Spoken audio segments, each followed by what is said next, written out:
Welcome back to another technical deep dive here in the debug zone.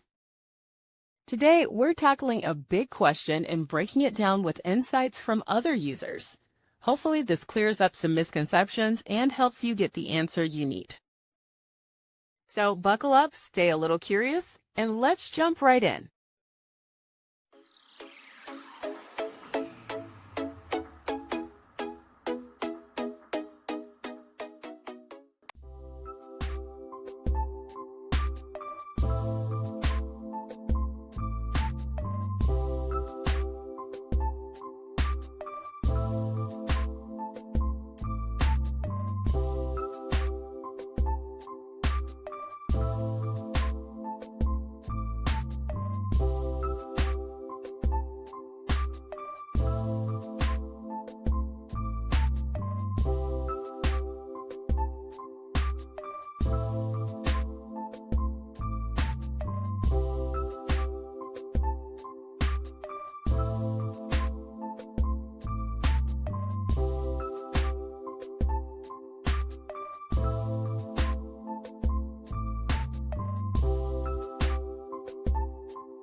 And that's a wrap. I hope you found the answer you were looking for. If you did, take a second to hit that subscribe button. It really helps out.